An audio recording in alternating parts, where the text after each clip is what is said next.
Hello, my name is David Martinez, and today we're going to talk about how to avoid being the ugly American traveler.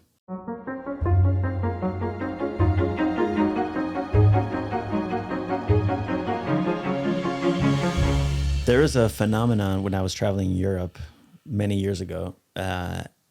American travelers from the United States, putting Canadian patches on their backpacks. And part of it had to do with this reputation that Americans have. There's this classic ugly American traveler. Have you ever come across this? Absolutely. Sometimes it's fair and sometimes it's an unfair thing that's leveled at American travelers. And it goes back further than both of our travel careers. It was very big during the Vietnam War, which was an unpopular war. And so as I was writing my new book, The Vagabond's Way, I realized that there's actually a Wikipedia entry about this. It's called flagjacking. Flagjacking. And Americans like sort of putting Canadian flags on their packs, even though they're not Canadian, is the most obvious examples. But there's other kinds of flagjacking. But it sort of ties into, I guess, Americans have a bad reputation, again, sometimes earned and sometimes not very well earned. And so instead of just being a better American, people are to pretend to be Canadian. And I'm of the opinion, like, just own your actual identity. And if some people are being ugly Americans, because that's a very common phrase, then be a beautiful American. And we can dig into a little bit about why this might be a thing. I think part of the reason why Americans are seen as a little bit more obnoxious than other tourists is America is so big. We can travel for 3 days and never leave the United States. We have less international instincts. We tend to be a little bit loud and pushy. We're sort of a customer culture. And so we can dig into all the iterations of why there are ugly Americans. But don't you have a story from the time you were in Spain? I do. Yeah, I love the story because it again, we're stereotyping. Not all this is what we always have to say, right? Not all travelers are like this, but there is a reputation. Americans do have a reputation abroad. I talk to students often about this reputation, the different characteristics of this traveler. Loud, as you said, loud. They often don't make any effort in learning the language. And this is very frustrating as a language instructor. I always encourage anybody who travels to learn a little bit. And there's something stereotypical about the American who's just afraid of trying to speak in a foreign language. I don't know if they're afraid of being made fun of, they're afraid of not getting it right, etc. But yeah, I was about, I don't know, maybe 13, 14 years old, and I was in line. I think it was a McDonald's in Madrid. And at the front of the line, there was this classic older gentleman, with the shorts and the fanny pack and the classic touristy shirt. And he was just screaming, yelling at this worker. He didn't speak any Spanish. This is in the 90s. And so fewer people in Spain spoke English. Now it'd be a lot more common to have this worker speak English. But at the time, there was just a language barrier there. And the impression is always, if I speak louder, somehow that's going to break this language barrier.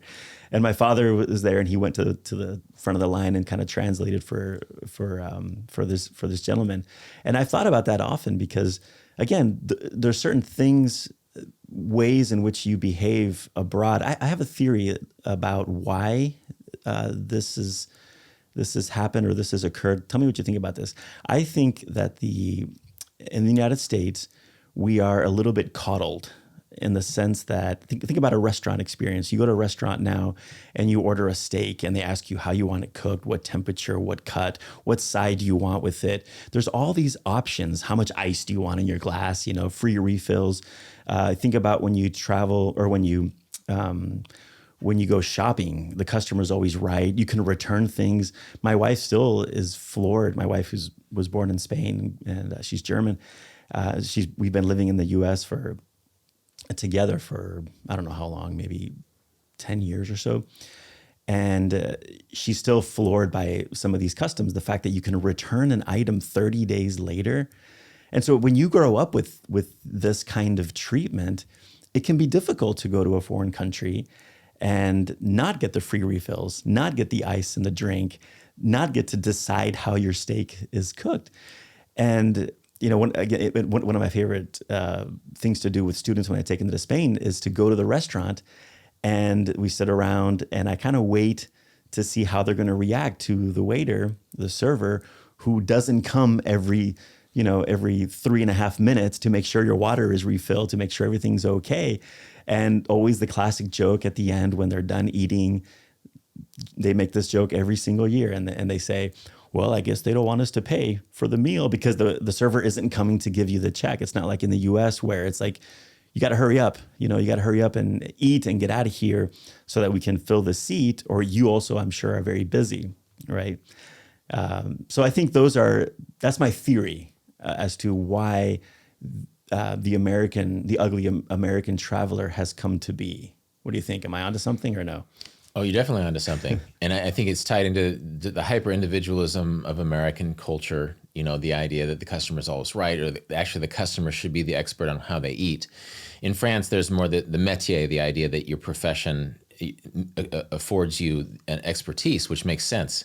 And so the French waiter, I know less about Spain, they've been in the kitchen, they know what cuts of meat are good, they know how things are prepared. At the end of the day, they're actually trying to help you because they know exactly what the food is like behind there, and they know what customers have responded to before, even American customers. And so just the idea that this waiter should be this obsequious person who's hovering around keeping your glass full is not a very French way of thinking. In a way, there's more pleasure in asking the waiter, oh, well, what's good today? What do you recommend? And then have him bring it out and leave you alone, for the entirety of your meal. Oftentimes my students, I teach a writing class in Paris every summer, they'll get frustrated because the waiters aren't bringing their bill after 20 minutes. And it's like, I want to experience Paris. I want to go out and see this museum or whatever. And it's like, actually, it's more Parisian to sit for lunch for 3 hours and enjoy your friends and look at the street than to rush off to the 10 points on your bucket list for Paris.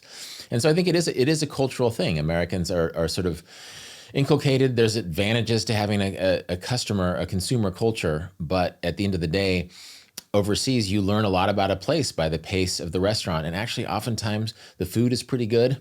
Like when I eat a cherry in Paris in July, I know that those cherries were probably hanging on a tree the week before, not that far from Paris. They weren't shipped in from Chile or wherever it is, where when we go to a grocery store in the United States. And so that's part of, I guess, the culture shock of experiencing another place is just knowing that things are done differently in these places.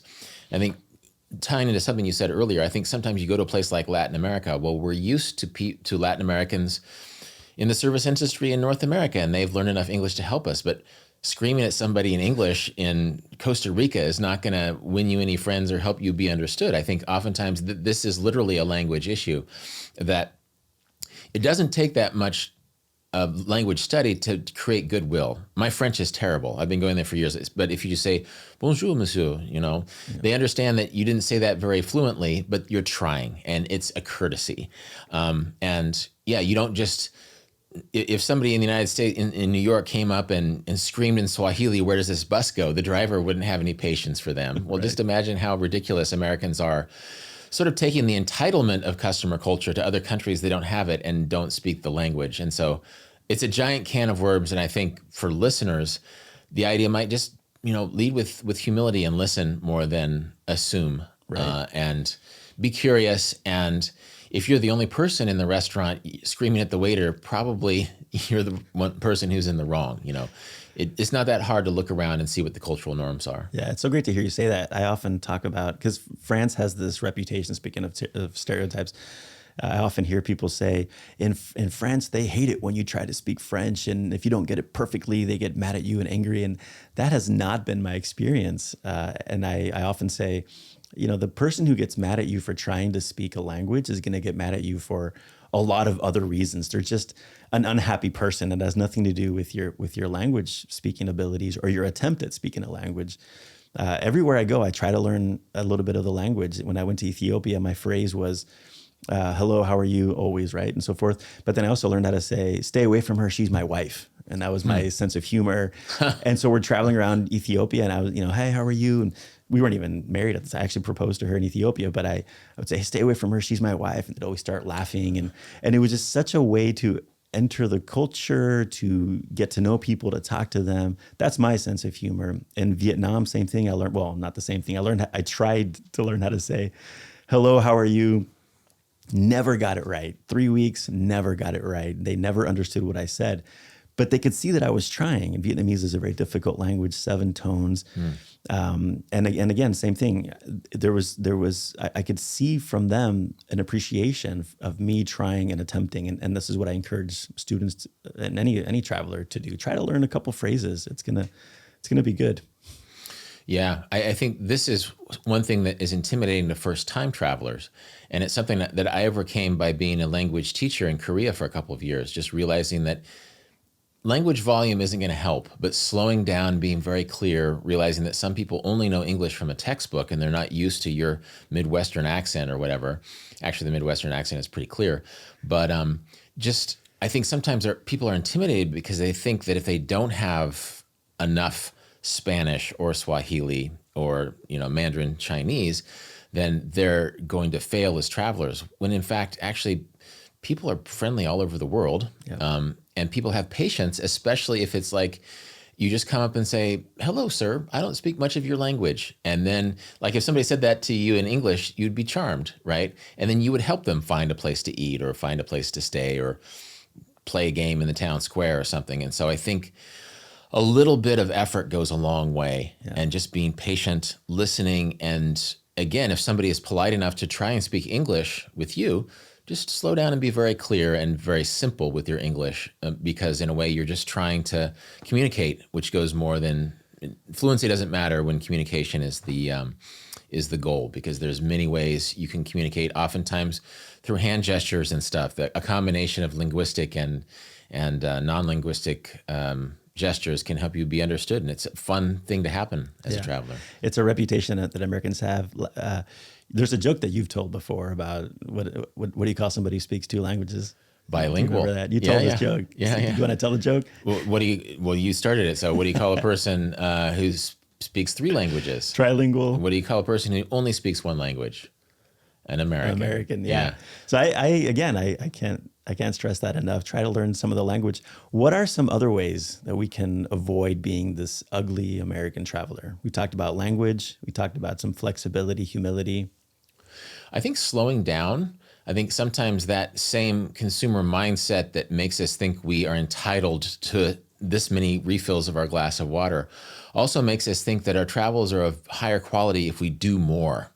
And so when you're rushing to 10 places in a 2-day trip, then you're sort of like a ghost to local people. You're just this person who's trying to tick things off a list, and you're not really listening, and you're not really being that respectful, not because of bad intentions, but just because you're moving too quickly to really make a genuine connection. So I guess I use 2 days as an example. Stay in one place for 2 days. Yeah. Sit still. Let things happen. See who takes an interest in you. Oftentimes we go to a place and it's like, oh, this person looks interesting because they're wearing what I think a traditional costume is in Argentina or whatever. Oftentimes the person who looks traditionally Argentinian is there in the tourist matrix because people are looking for that person. When in fact, the person who approaches you, be it a teenager who wants to practice their English, or an old person who used to be in the Merchant Marines and wants to practice their English, or the middle-aged person who watches American movies and thinks it's cool that there's actually an American there. That's when things get interesting, and that's something you can't plan for. Mm-hmm. And so I think if you can slow down and plan to just give yourself unoccupied time where things can happen to you instead of you trying to force things happening, I think that's when you can move past that ugly American who's in a rush to get this mountaintop experience and not really paying attention. Yeah, that ties into something I often talk about, which is and again, we're stereotyping, but there is often a sense that Americans need to be the center of attention. And so I often encourage travelers to try to avoid that impulse to come into a restaurant or come into a circle of people and need to be the one who kind of leads everybody or is in charge, or now we're going to go do this, as you say, right? We're going to do this and this and this and that, and we're going to get everything done.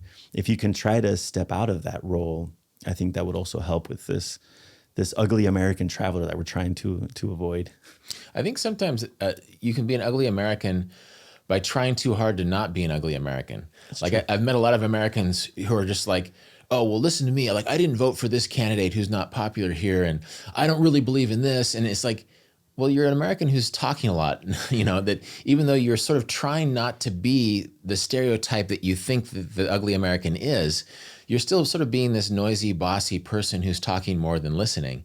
And at the end of the day, most people probably don't care that much about your politics or what candidates you voted for or what your opinion is about this or that hot button topic, but they would sort of like you to listen to them, Or I think this is one thing that we forget sometimes, especially in the world of social media, which is a whole other can of worms to talk about. Just the idea that we're supposed to have our opinions about everything, when in fact, where's a good place to eat in this town? What do kids do for fun? What do adults do for fun? Is there a church service or a festival, or where's the mosque? There's just so many quotidian things that structure people's lives in ways that political opinions or broad matters of culture don't. And I think what we share as humans is often that soccer game or that worship service or that interest in art or other things that have nothing to do with what we think defines an uglier American as opposed to a beautiful American. I think just sometimes ingratiating yourselves and having fun, low stakes conversations is part of the fun. Yeah. You bring up the beautiful American traveler, which I guess, you could say is the opposite of everything we've been talking about, learning the language, being humble and so forth. Are there other characteristics of a beautiful American traveler? Besides going slow and listening, I think, I think learning about cultural norms, because I think culture is often the water we swim in to the extent that it doesn't occur to us that people wouldn't be an individualist. This is something I learned in Korea, that we're so naturally individualistic as Americans that we forget that Koreans sort of see individualism, not just Koreans, but other people in other cultures, they see it as a betrayal of the collective that involves family, that involves community. And once you realize the logic behind that, it makes a lot of sense. But you can read about it, but experiencing it is something different. And so I think being willing to make mistakes, but not in an obnoxious way, and realize that sometimes your mistakes are going to be against your better intentions. Like once I asked my landlady in Korea, "Nokcha mashile, would you like some tea?" Well, I used the wrong verb ending. We don't have the same verb endings. And so I addressed her like a child, which is very insulting in Korean. And so I made that mistake, and I just rolling with the punches and apologizing and realizing not to do it the next time was part of the process. So I think nobody... And again, social media reinforces this idea that you can be perfect. You can walk in and have all the right phrases and say the right things and get the perfect picture against the sunset, when at the end of the day, humans have always made mistakes. And, as long as you're not being a jerk about it, people will forgive you by for occasionally using the wrong verb ending, because it's an imperfect world. Yeah, it takes some humility to do that, because you have to put yourself out there, make the mistake, and then have the ability to reflect, to learn, to adapt, right, and to move on. Yeah. No. So I think that being a beautiful American involves occasional mistakes and owning those mistakes and learning from them, and really realizing that culture is a thing. If you're a woman and you're in Egypt and it feels like you're being harassed, maybe it's not because men are horrible, but you're wearing a tank top, and Egyptian women don't wear tank tops. And right. The culture that you swim in, it would be like walking around in a bikini, in downtown Portland, Oregon or something. It's just not done. Mm-hmm. And so there's like 10,000 examples like that about how what is seen as normal on the street in the United States is not necessarily normal in other places, including our French restaurant example. It's not a fast churn people out of the restaurant culture. And in a way, it's kind of beautiful that you can have a really slow lunch in a place like France or Spain or Italy. Yeah, I talk about dress code often with my students, and this goes against the stereotype, this ugly American traveler, because often they want to know how they can dress to fit in, and I appreciate that, and I love that sentiment. And so when we go to Spain and they talk about what should I wear, what should I not wear, it's not very common for men to wear shorts, and that's often one of the first things to go, which is they're going to try to wear long pants, but it's hot in the southern part of Spain, and but there's also a sense of, like, as you say, arriving at the country, looking around, observe, see what other people their age are wearing or doing, and you kind of try to follow suit. You're still gonna be recognized or noticed. You're different. There's a way that you walk. There's a way that you move your hands and so forth, that you're going to know that you're a foreigner. But there is also an appreciation of an attempt to fit in, which is what we've been talking about from the beginning. And I love that. I love that sentiment. Going back to the comfort, though, there's a great book that I recommend to my students. It's called The Comfort Crisis by Michael Easter. And he talks about this push or this need to be comfortable all of the time. And he talks about how comfort doesn't equal happiness. And so it's a great book full of tons of research and nuggets of knowledge and wisdom. One of the things he talks about is a Japanese concept, misogi, where you're supposed to challenge yourself.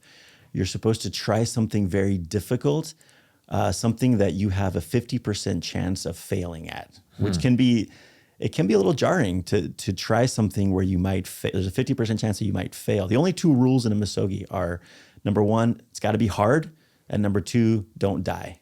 Those are the only two rules. And so I encourage students to read this book before they travel so that they can get into this mode of, I'm going to be uncomfortable. It's possible that I'm going to be in situations or moments in which I'm not going to know exactly how to act.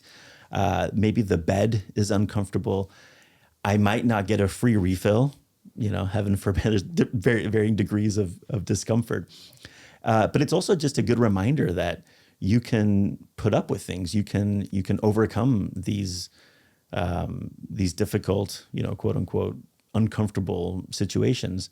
And I think, or part of my goal is that little by little, we're going to change this reputation that Americans have abroad, that over the years, eventually the ugly American stereotype is going to disappear. I have a lot of faith and hope that could happen.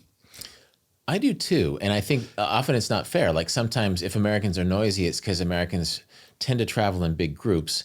And if you get a big group of Brazilians or Israelis or other countries, then they're going to be noisy too. Right. And so I think it's often unfair. Like the people who've most readily leveled ugly American stereotypes at me are not the Egyptians or Thais or Namibians that I'm traveling with. It's usually Brits, who like to distinguish themselves from Americans in a moral way. Not to dig on Brits too much, but I got more barbs about being an American, not from the host cultures I was in, but from other travelers who want to distinguish themselves as slightly superior because they weren't acting in the same manner as me. I think oftentimes there's a stereotype that Americans are a little bit boorish and rude, but studies have shown that Americans tip better than your average European does. And often at the end of the day, when the tourists have gone home, it's easy to think, well, this guy said something polite and this guy was not as polite, but this guy tipped me $5 and that is going to feed my family this week. That there's other ways. I'm not saying to throw money at every solution,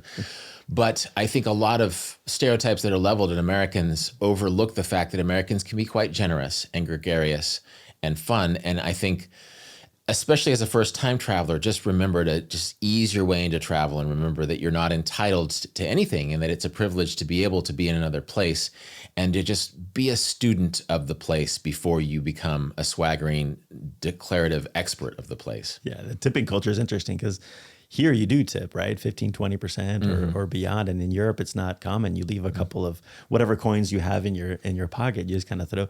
And it's difficult for Americans to do that. They feel in their heart, in their gut, that they are wronging the institution somehow or wronging this server. And it takes a while to get them used to the new tipping. But you're right, the servers and the restaurant owners, they love Americans, especially the new ones who arrive and have no idea the tipping culture.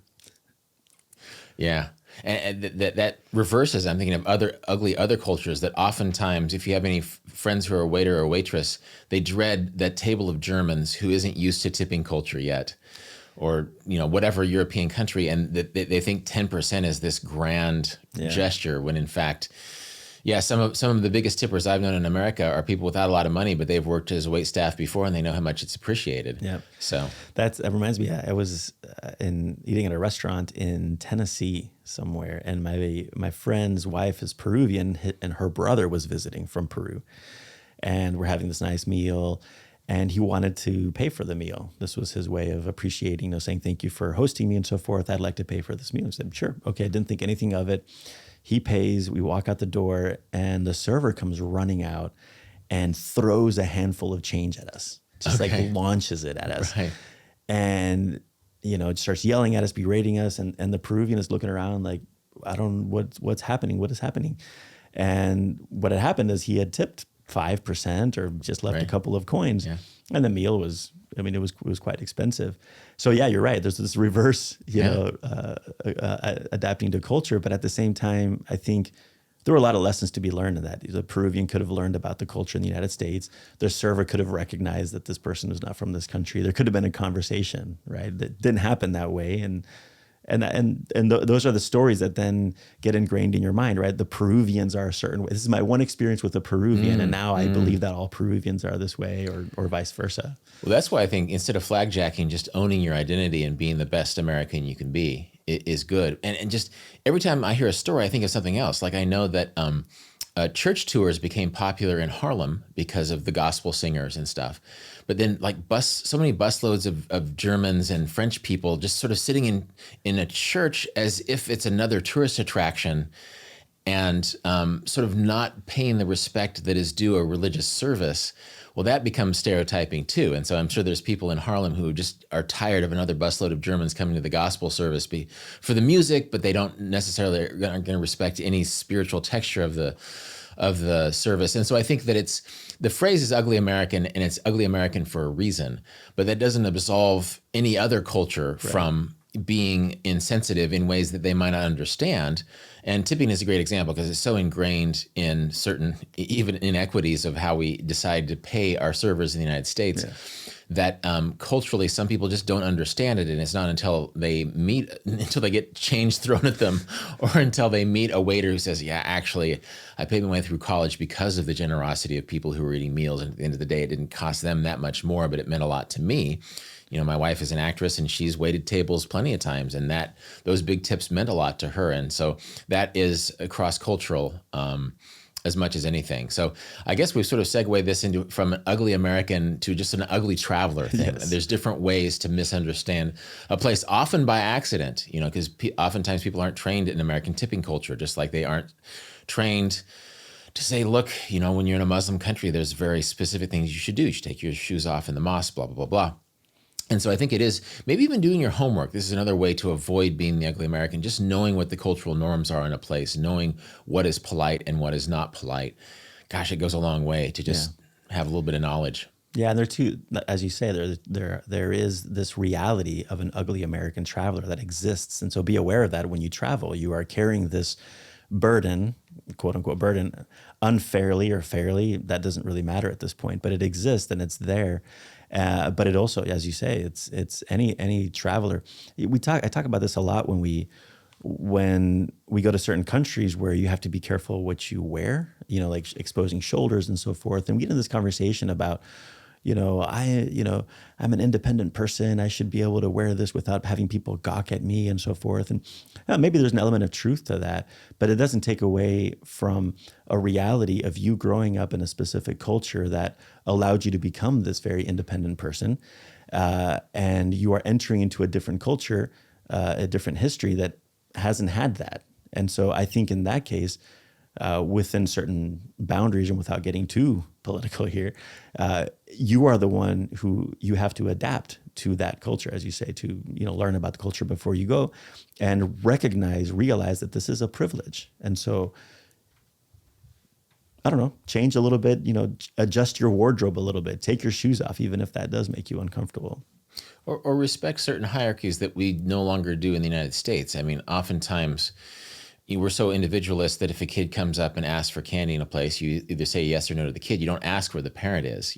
In so many countries, you don't address a kid as an equal person of agency. That basically in certain societies, I'm thinking of Asian ones or maybe even Latin American societies, that it's weird, and this can be this. There's an economics to this too. That if a kid asks you for $1 and you give it to him, well, if his dad is working in a mine and $1 is half a day's wage, then you've sort of broken down the hierarchy and the respect that person might have for their father. And so, again, oftentimes it's by a mistake. It's just an assumption that you're air quotes helping, when in fact, no, actually, you threw off the hierarchy of how things work in this village, because a kid for being cute gets $1 for 5 seconds of his time when his dad is farming all day and is just saving his dollars as much as he can.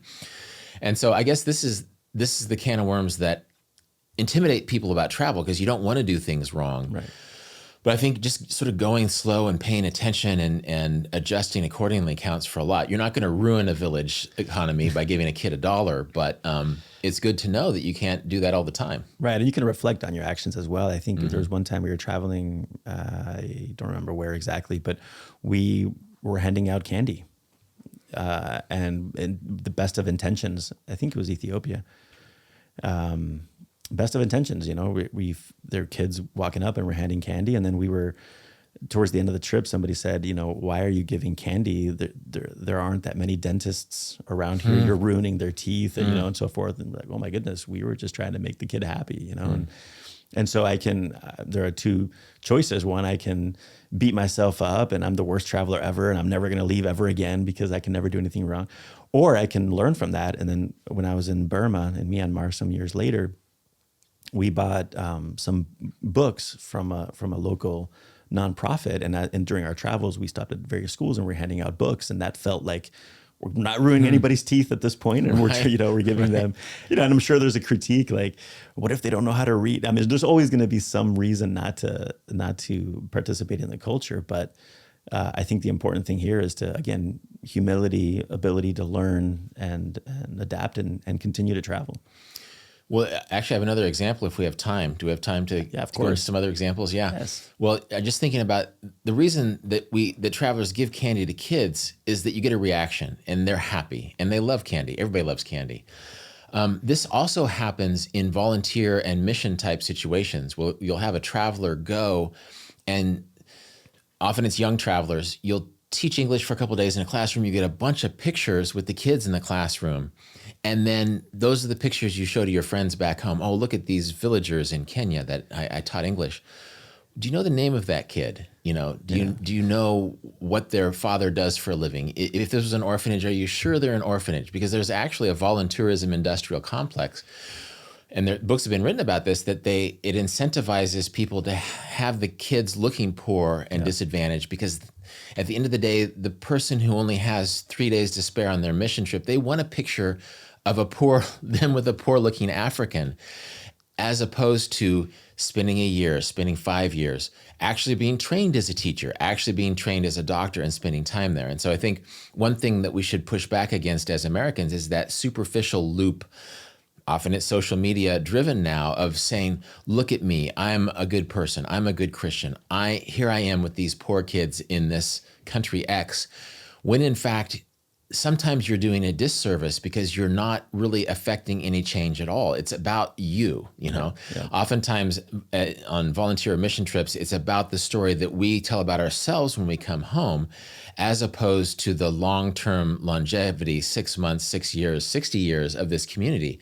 How are you giving back to that? And so it popped in my head when you're talking about candy, because there's a million ways that good intentions can yield mediocre to bad results, particularly if part of your motivation is to be seen as a good person who is getting a smile from a kid, when in fact it's much more complicated everywhere in the world. Yeah. So what is the piece of advice then? As I'm glad you tied that in, because I think that also plays into this ugly American traveler. I talk often with students how it's surprising to me, or I'm not sure what the word is, disappointing, not necessarily disappointing, but I find it interesting that many Americans, and particularly Christian Americans, they have a hard time traveling unless they're traveling to do good, unless they're, you know, on a missions trip, or you know, they have to give of their time somehow. And I think it comes from a good place. They feel like a lot has been given to them and they want to give back, and this is their way of traveling. And I often insist you should travel. I mean, traveling, you know, staying in the hotels, going on these adventures and paying for, you know, buying food on the street and so forth.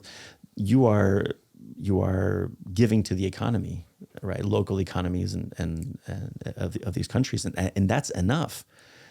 To go with this idea that I'm going to give back somehow, and this justifies my trip. I think that, that plays into a lot of what we're saying. So what's the advice then? Consider what your motivation is, maybe. Because here's the other thing. After the candy incident, that's ingrained in my mind. And then when I was in the Philippines, we went around, after doing our swimming with whale sharks and so forth, we walked around town and we had balloons that we were handing out and blowing up the balloons. And we just had a great time, blowing them up, tying them, and then tossing them around. And the kids were the same thing. They were laughing. We had a great time playing this game with the chanclas. How do you say chanclas in English? I don't know. The beach slippers, or I can't think of the word in English. What do you wear when you go to the beach? Oh, flip-flops. Flip-flops. Okay. They have this game where they put like 2 or 3 flip-flops up, and then with another flip-flop, you launch it, and I don't know, it was great. Anyway, I'm not sure how that tied in, but it made me think of that. Well, one thing I was thinking about this, at a Christian college like this, there's sort of this compulsion to go and do something, to do God's work or to give back in some way. I've spoken at non-Christian schools where students, we give the young a hard time. I found that young travelers are often more idealistic and more give back oriented than their adult contemporaries, but this doesn't always mean that they're good travelers, right? I taught at Yale for a while, and the students are always like, well, I can get a fellowship, I can get this special funding and do this thing for the State Department. It's like, go to a country and order a meal and make a friend and make out with a girl or a boy and just enjoy yourself for a while. Because oftentimes if we're too structured about our ideas of giving back, we're basically giving back to communities that we don't even know yet, And I think oftentimes if you go to a foreign country to have fun, if you're a person with a good core, after a few days, the dumb fun stuff that is only done in contrast to the workaday life, sitting on the beach and having a drink, eventually that's going to get boring, and you're going to want to do something interesting and learn something about the place. And so I've told students oftentimes, don't be afraid to travel for fun. It's not a bad thing to enjoy yourself. And sure, if you're going to the party hostel and it's your 6th month there and you don't know anybody's name, then that's probably a bad way to have fun. But just going out and having meals with strangers and learning about things and playing soccer in the town square and just being frivolous for a while, just because it's often through frivolity that we get to know places in a more intimate way. Yeah. Because the people who live in that place, even if they're disadvantaged compared to us, at the end of the day, they like to have fun. They like to laugh and play games and have food. And if the food is delicious, they might show you how it's cooked. There's a million different ways through which enjoyment of a place can lead to a more serious change. And oftentimes it's the place that you like that you go back to. And I've done this before, not in big ways, but I meet communities that might have certain needs, and it is through just having fun with people that eventually I might I went to Cuba. I know that you have a connection to Cuba. I've had some friends there, and so I found some used laptop computers. And when my friend Liz went there, I sent her with some computers, and they weren't good computers by U.S. standards, but they were very much welcome in Cuba. And I didn't go there on a air quotes mission trip. I just went there and made friends, and suddenly I knew what they lacked, how I could help them. Mm-hmm. So I think that you don't necessarily need a formal air quotes mission trip to do good work in a place or to make meaningful connections. I guess one thing I often come back to as a person who advises travel is just know that after a few days in a new place, you'll be so much smarter than you will be when you were planning that trip. And so you could plan this super mission trip or volunteerism trip or this 20 cathedrals in 1 week tour of Europe, but at the end of the day, you're going to be so much smarter when you show up. Yep. And so I think one fear that we often have is that ignorance of getting lost or making mistakes when really that is the open door into a place is that discomfort that you feel as a traveler. Yeah, or the time constraint. You have 1 week. This is your one chance, your one shot of being here. You got to do it all. When in reality, these cathedrals you're going to see, they're beautiful. Sagrada Familia is quite nice and so forth. But the meaningful stories are going to be the people that you've met. And so when you're talking about preparing a trip, I think part of the way you can get away from this ugly American, as we're talking about, the stereotype, is to carve out some space to let the trip happen to you. You often say that, right? Mm-hmm. Let the trip happen to you, and that can be a little bit. It can be difficult because you need to fill up your time. You need to. This is the time I have. I need to do everything, as opposed to here's a day where I had nothing to do. So I'm going to walk around the street. I'm going to go to a cafe. I'm going to sit there for more than 30 minutes. Yeah, heaven forbid, and just see who comes in and see what conversations I can strike up. Yeah, let your day breathe. I think these days, more so than ever, we really owe it to ourselves to plan some unstructured time in a foreign place, because we can overplan our lives. There's an app for everything now. Yeah. And in a way, ideas of time efficiency sometimes rob us of our time wealth. And time wealth is a phrase I use a lot. Just the idea that the days that you're given in life are the wealth that you have. And a lot of materially rich people have unhappy lives because they haven't thought about how to spend their time. And so sometimes if we overplan that day on the other side of the world, we're robbing ourselves of the very cool experience of sitting at the edge of the village square with our coffee and just sort of watching the day play out, or going through a walk through a neighborhood that we're not necessarily familiar with. And if we get lost, we'll just ask the guy, pardon me, do you speak a little bit of English? This is where I'm staying. How do I get back there? And those open the doors to a place that no amount of planning and no app that anyone will ever design can, because it's how humans have always related to each other. Yeah. And humans are pretty good to each other at the end of the day. There's a few hustlers who are out there who want the money in your pocket, but at the end of the day, especially ironically enough, outside of tourist zones, people are really curious about who you might be. Yeah, a book that I often recommend in this context is Bill Bryson's Neither Here Nor There, which is sort of the chronicles of his young travels across Europe. And it's full of these sort of mistakes that he recounts in a very humorous way. Bill Bryson is a great humorist. He is funny, yeah. But I think it makes you realize that everybody, Bill Bryson and all people, go into the world as travelers not being perfect. And making those mistakes in a humble way is a great way to learn more about the world. And so that's a fun book. Yeah, that's a great recommendation, because he's kind of well known as this well-traveled and very experienced traveler. And so to read an account of him making mistakes, should at the very least encourage a lot of people to go traveling, right? To go to take a trip.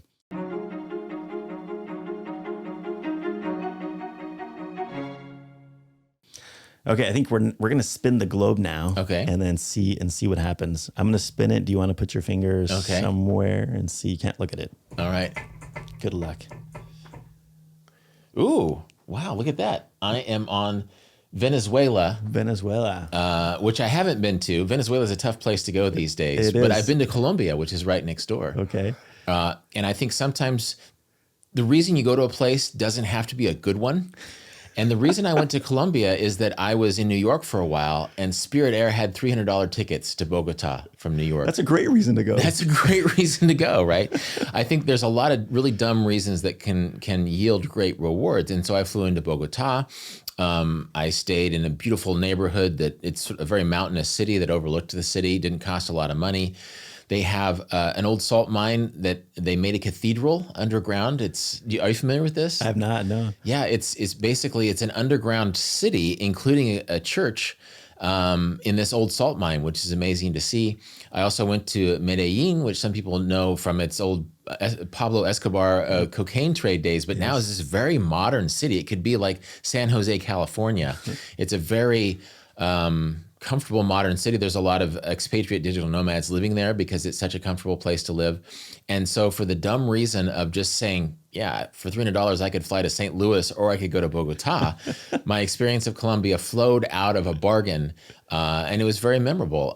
In fact, there's a place called Carne de Res. I think it's a place, it's this giant meat restaurant where you can just go and they bring swords full of meat that you can choose from. And so like, again, food is a window into a place. I love that. I mean, I'm from the American Midwest, which is very much a steak culture, but who would have known Colombian meat was terrific as well. Yeah.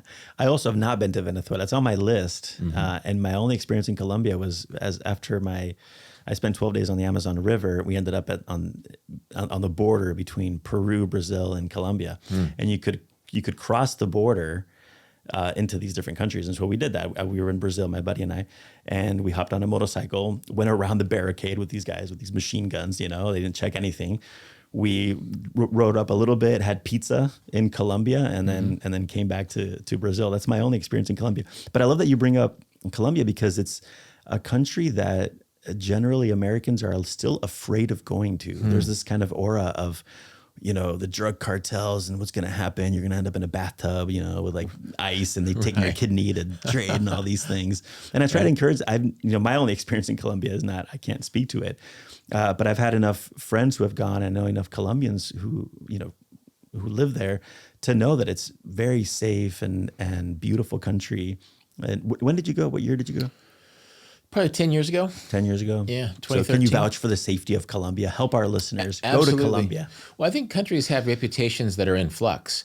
And so what made Cambodia was seen as a really dangerous place for good reason. By the time I went in the 90s, it was a really popular place to go to. Colombia had a bad reputation in the 80s. Now it's totally safe. It's probably one of the most successful places, along with Costa Rica in Latin America. Venezuela right next door is not a place to go now, but inshallah, as they say in Arabic lands, in 20 years it will be. That hopefully these places will rebound in certain ways. I know Sri Lanka was a war-torn place, but is a wonderful place to travel these days. And so, yeah, even Vietnam. When I went to Vietnam in 2007, 2008, my parents were still like, "Why are you like? What is it with? Why are you going to Vietnam? It's dangerous." Like, no, it's a pretty safe country right now. So that was a long time ago. Well, it's a man bites dog world. And actually, another joke is, I think it was Ambrose Bierce told this, that war is a way of teaching Americans geography, And so, of course, Vietnam is going to sound like a dangerous place because you saw Platoon and Full Metal Jacket, and you remember that your uncle was a veteran in that war. Well, places change, and even at the time, the news headlines often take the worst aspect of a place. And so if you spend 20 minutes researching Colombia, you'll find all of these Americans who are over the moon to be living in Medellin. I mean, they live in other places, but Medellin is this big digital nomad hub because it's so safe and friendly, and it's less expensive. And I think you'll find that in most places. Like when I went to Lebanon is a place that rarely gets good ink. Friendliest people in the world. I loved Lebanon, and very sophisticated, very international. It's like the Paris of the Middle East. Mm-hmm. But you would never guess that unless, of course, you do 20 minutes of internet research and realize it's full of people who are really enjoying themselves or there. Even better, take a trip, buy a $300 ticket to go to Bogota. Oh, absolutely. Yeah. Okay, well, as usual, you should travel more, you should experience new things, and you should be safe most of the time. This video podcast is a production of George Fox Digital. To find more material like this, you can subscribe to George Fox Talks on YouTube, Apple Podcasts, Spotify, or wherever else you listen to podcasts. Our team really appreciates your feedback in the form of likes, comments, and reviews, and we'd really love to hear what you think. To sign up for our weekly email list and to keep up to date with the latest episodes and publications, you can check us out on the web at georgefox.edu/talks. Thank you for listening, and we'll see you in the next episode.